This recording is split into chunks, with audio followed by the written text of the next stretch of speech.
Hey, good morning, everyone. It's Max McAllister from Traction Dynamics All-Cycle Suspension Service. I'm here to give you a tip for setting your bike up for riding and racing at high altitude. And specifically, coming up this weekend is the Leadville Trail 100 in Leadville, Colorado.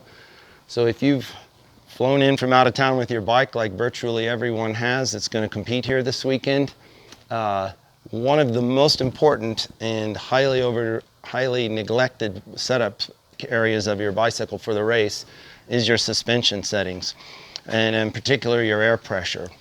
So if you've come from lower altitude, and that includes even if you've come from someplace at 5,000 feet like Denver, when you get up to 10,000 feet, you'll need to reset your suspension pressures.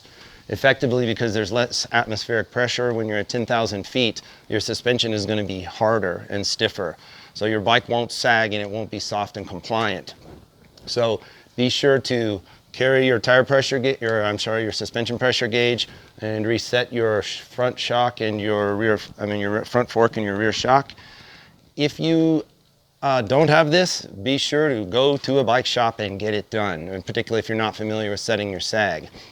One other tip as far as the damping adjusters go: if you live and train in an area where it's hot, for instance in the southern United States, and your suspension works, you've got it set up just the way you want it and it works satisfactorily to your desire, when you come to Leadville, it's going to be significantly colder and your suspension will react more slowly and in a stiffer fashion.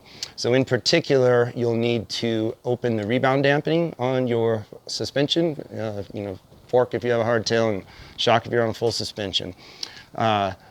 Now the reason is the oil in the fork and shock gets extremely cold. So for instance, if you live in the southeastern United States, it may be 70 degrees when you get up in the morning, and you may ride at, in temperatures between 80 and 95 degrees.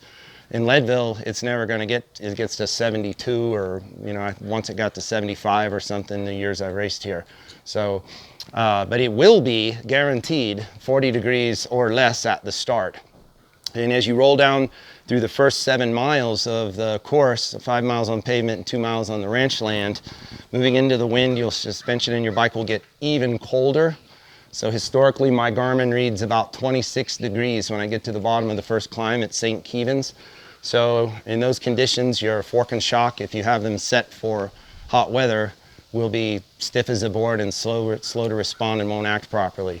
So find your rebound adjusters. You can open them a couple of clicks depending on your bike. Red is typically rebound. They do that on purpose. Red is rebound, blue is compression. So hopefully that is a tip that'll help you. So if you like these videos, please like it and share with your friends. And good luck everybody racing in the Leadville 100 this weekend.